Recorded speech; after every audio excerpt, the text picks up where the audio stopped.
This is Ron Forster. We actually go back quite a ways in the community together. Yes, we do. And we both call this community home. I was actually born in the city, and he was born elsewhere in Ontario. Windsor, Ontario. Windsor. But we had our own growing up period here, and also returned and still live here in Toronto. So there's a great deal of personal importance to the city and everything that's happened up to this, coming World Pride, which is what this main interview is essentially talking about here.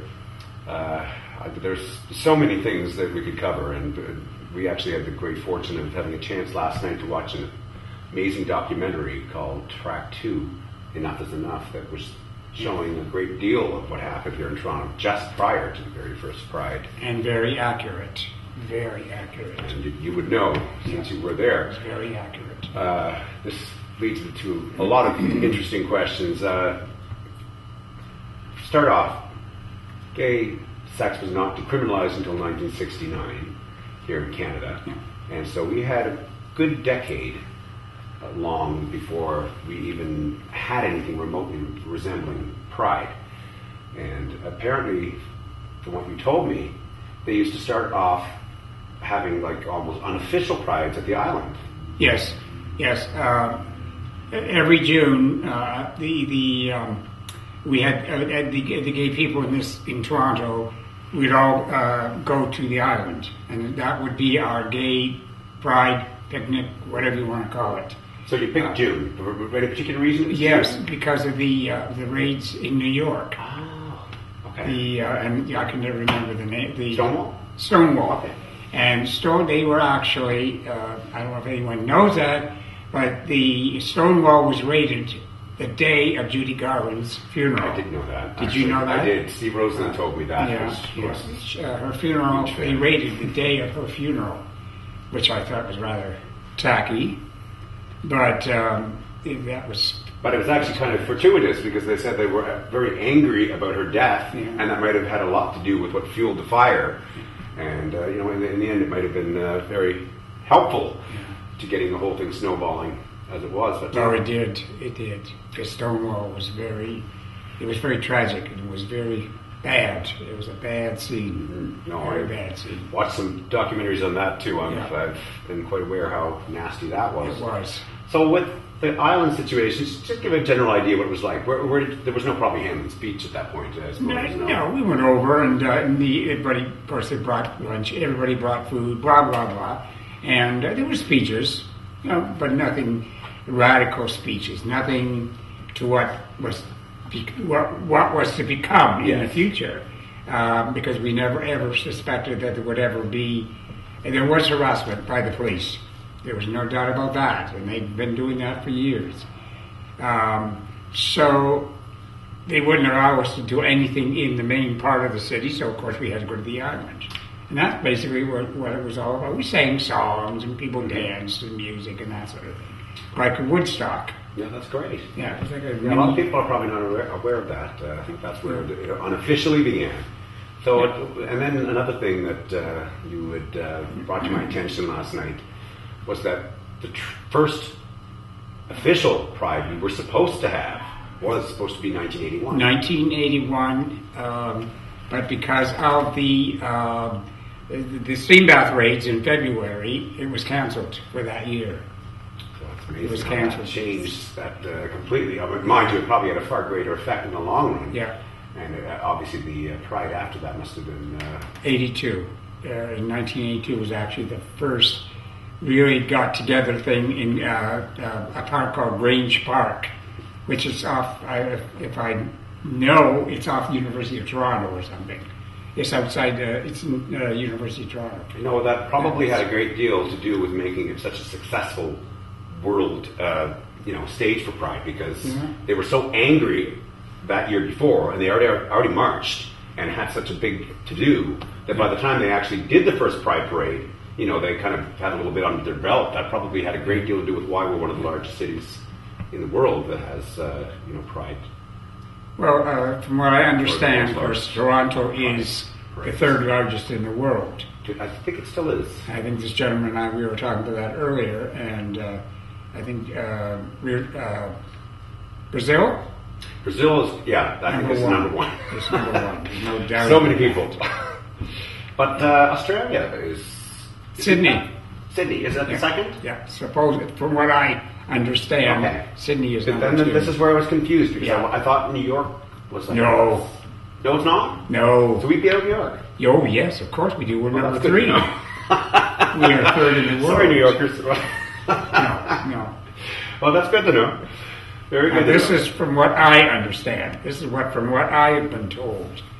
We are the top three. Well, for a relatively small city in terms of global, sizes, that's quite impressive. We've come quite a long way. You said it in pre-talking about this. You can't remember exactly how many people probably were first showing up at the first islands. It's Pride. probably hard to really notice that. The first Pride, what would you estimate? No, a lot. Thousands? I would say thousands, Thousands. but I don't know. But as I said to you earlier, and I remember this, walking up Yonge Street, we were not allowed to walk on the road. We had to walk on the sidewalk. And we could only have what I call ghetto blasters, boom boxes, or whatever you call them. That's the only kind of music we could have. And how did you get any approval for this? Who actually sanctioned We did it. Oh, you did it? We did it. Oh, you did it? Yes, You mean- at that time, Mayor Art Eggleton, as I remember, was the mayor, and he absolutely against Pride. Yes, I recall from the video. The one prior to him, John Sewell, actually was an amazingly He was good the mayor, man and a very good ally to our cause. He was mayor from 78 to to 80. 80, if I remember correctly, and he was quite an impressive figure. I was shocked to see such an early straight ally, especially in politics. If he had been mayor, it might have been a different story. Yeah, they said he got scuttled because of his, of course, tarnished brush with being very liberal with the gay community, and I think that Eggleton, Things could have been different. I think Eggleton, he was, as I said, he was against it, and I think that by 1982 there were so many thousands of gay people. He had no choice. Now that's my he was idea. political pressure, I guess. So Exactly. well, after what had just happened, I guess the year before, Yeah, he didn't. I want suppose he made a judgment call that if he didn't allow something to happen and Yeah. keep it as under control as he could do, Yep. then he figured there would be more trouble. So that was, Yeah. well, obviously a wise move on his part in that respect. He didn't need the powder keg blowing up any more than it already Absolutely. had. Was there any media coverage at that time? Not that I remember. Okay. If there was, it was very little. Back then, as far as I know, there was like zero support from the gay straight community. Yeah, I can There imagine. wasn't any.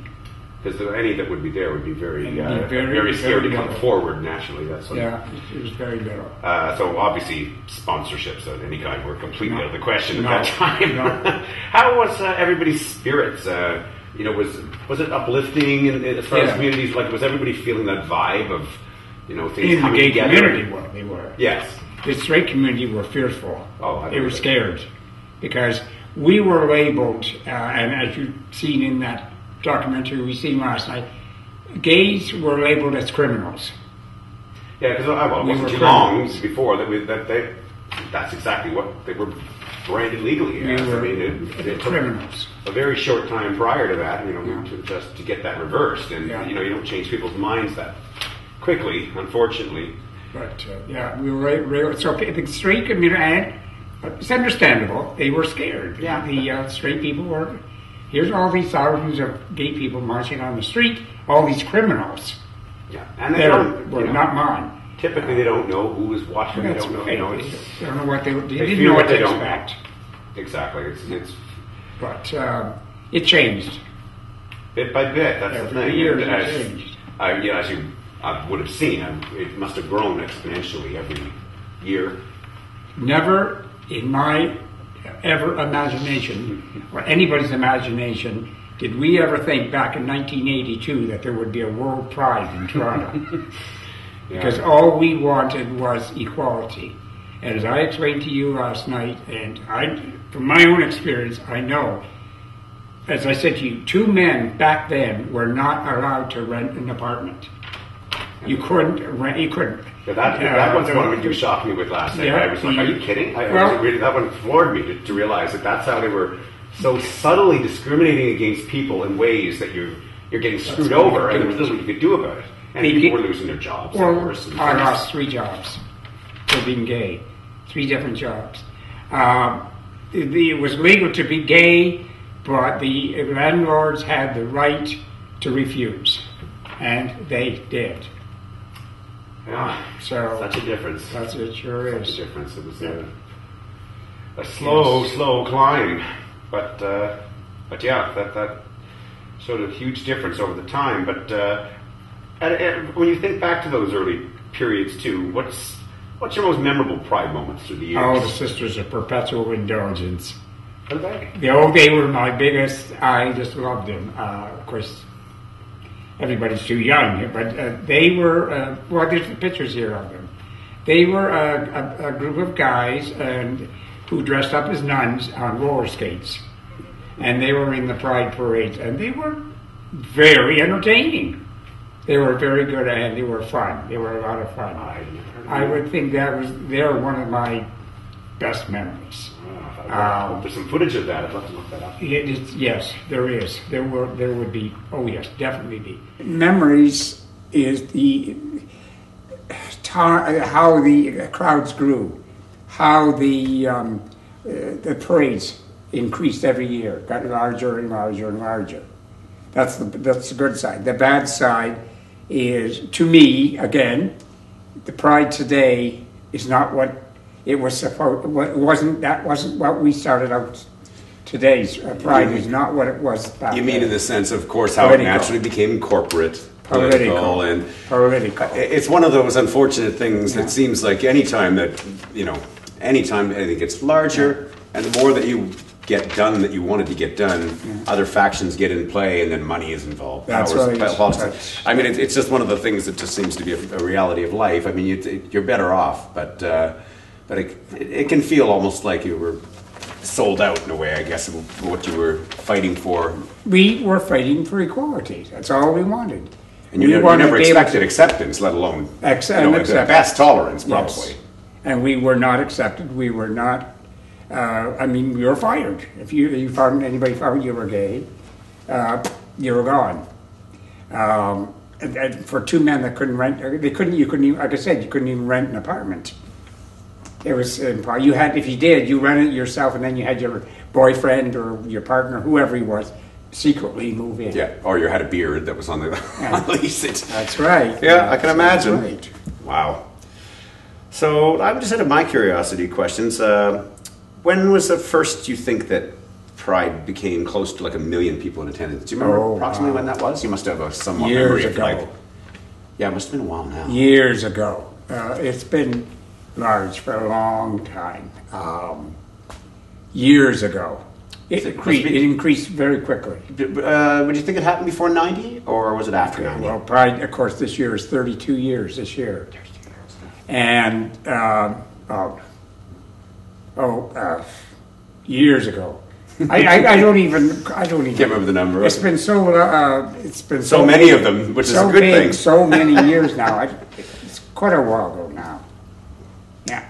Well, I've got a couple of questions just also regarding, again, now going back to that first decade of Pride when it started. 82 to 92. Especially, those years are particularly poignant for obvious reasons. It happened to be a very unfortunate time when AIDS happened to just fall into the global, world's community, and just naturally coincided. I mean, it was just that must have been a very strange bucket of cold water at the same time that this was also happening, and there must have been a great deal of some people on one side saying, look, this is what's going on because of this, and other people, I would imagine, were probably even convinced that the governments were probably doing some bioterrorism or something to wipe us out. I mean, there must have been so much confusion and fear at the time. Even in the 80s, the straight perception of AIDS, their thing was AIDS was God's punishment to the gay people. AIDS was the punishment that God was putting on the gay people for being gay. I remember my That's how uncle stupid they trying were. to tell me that. I was in Toronto when I was around. And you 80 couldn't, or- straight people would not, and I'm not cutting down straight people because they didn't understand. They wouldn't touch a glass, they wouldn't touch china, they wouldn't touch anything that a gay person touched because they Scared contacted to death, AIDS. yeah. They Well, it was contact so. AIDS. fear And at that's the not time. being stupid, that's being not understanding. Yeah, of They course. didn't- It was being ignorant. No, you didn't They understand. didn't understand. Is right. That's Yeah, that's what I said. Some of you were talking about support. And you asked me one of the things that I find so great now about Pride is that back then there was zero support from the straight community. Today, I would say it's probably 98, 99, 100% support from the straight. the great majority. Yeah. Straight, community. It's massive. Like we've done a Yeah. total 180 in many respects. Yes. Yeah. Back in the day, before Pride, and before even I suppose it was becoming even somewhat vogue to be out at all. Mm-hmm. Give me a number out of 1 out of 10 people. How many people would honestly tell you their real name 1 out of 10. that you found out later? Probably, what it wasn't really their 5. real name. 5. Half of them were honest, half were not. Yeah, 5. At that time. Say 5. Okay. Yeah. The police. Here's an interesting thing. I don't want you to think about it too much. Okay. If you Police, going you're not back, the cops? going back to Okay. How I 70s. feel about that. But anyway. Think about 1970s. First word, one word. If I had to say police. Nazis. What about 80s police? It was still, they were better. Better. I was, the 80s, well, you're talking the early 80s or the... I guess mid 80s. Let's say mid 80s. No, it was still there. It took years for the police. No, they were still... Pretty bad. Yeah, okay. it was bad. It was still bad. Let's say when would you notice the hugest first turnaround of the police 90s. improving? The 90s. The 90s. Yeah, it started in the 90s. Okay. They started getting better. Sensitivity training Yeah. and much more diversity. Yeah. Of course, everything would have changed Yeah. along the way. And then, as you know, I mean, there's a quarter of the police force now are gay people. That's right. Gay men and women. Of course, adding. Now, when that came, I suppose that had been in the 2000, in the new century. But now, the 90s they were starting to ease up. But by the 90s, it was like getting close to 1 million people then. So the cops were not going Exactly. they were not going to start anything. The way that, and I'm saying this, and I don't mind saying it at all, the way they treated the gay people and the men, because at that time there were very few women's bars. They were all men's bars. And I know for a fact because I was sat there, I watched it. The police, the cops would come into a men's bar. They could arrest you for sitting there having a glass of beer, and they used the thing that you were drunk you were intoxicated in a public place. But as I say, the anger thing, I don't want to get into it because if you could have seen it last night on film, what they did to these baths, especially the one that I had my partner at that time had owned part of that bath, and we went down there, and I have never in my life seen such mass destruction as what those cops did to that steam bath with sledgehammers and picks, and the swimming pool I remember had a ceiling to floor wall of glass. It was beautiful. We walked in there, and that glass was all in the pool. And one thing you told me that also was, I think, the most disgusting thing is that after all this marching in 1981, when they did all this and they got them to get the public inquiry, none of those cops were eventually charged. Not one cop was charged. Not one. Can you believe that? I'm sure. And what was the amount of people that were arrested again? 243 or 244. I know it was in the hundreds. I couldn't remember exactly. 200. I think it was 240 some. And the tragic part of that was that guys committed suicide. A lot of those kids committed suicide. Other ones who were lost their homes, they lost their Families. everything. The They lost aftermath, of their course, would everything have been much even worse because than of the this. And the municipal government didn't give one damn about any of those people. That's why I get so angry. Yeah, oh, I know. When you're I living it, really it's do. very difficult to let go of those things. But, If you could have seen the anger on that street at Young and Wellesley on February the 6th, 1981, the anger, it was beyond belief. Yeah, it started out at 3,000. By the time they said, from what I was told, by the time they hit Queen's Park, it was over 5,000 people had joined in. And that's where Pride, I guess where it really started, yes. So even though it wasn't the way they planned Pride, I guess it ended up being a much more meaningful Pride in the long run. When was the first Dyke March? Do you remember? Oh, that's not that old. It can't be. Also, still relatively new that they decided to give their Yeah, who would have their own ever special. thought in '82 there'd be a Dyke March? I mean, that just didn't. It didn't happen. It just didn't happen. But the other thing too, and I'll say this, and I'm hoping that a lot of gay men agree with me, that I like not if the thing gay pride has been dropped, and I'm glad, because it is finally, after 32 years, the straights and the gays are finally incorporated. Intermingling, and that's actually an interesting point in regards to why the village is changing so much. And you hear some people lamenting the fact that they say, "Oh, we are losing Church Street. We're losing many bars. We used to have like 7 or 8 bathhouses. Now they're down to 2, 3." But the funny thing is that they don't realize this is actually an evolutionary progress, because we're going out and expanding, and we don't need those safe havens to do this anymore anyway. We're becoming just much more mainstream, which is what you really wanted in the first place. Yes, I agree. I agree with that.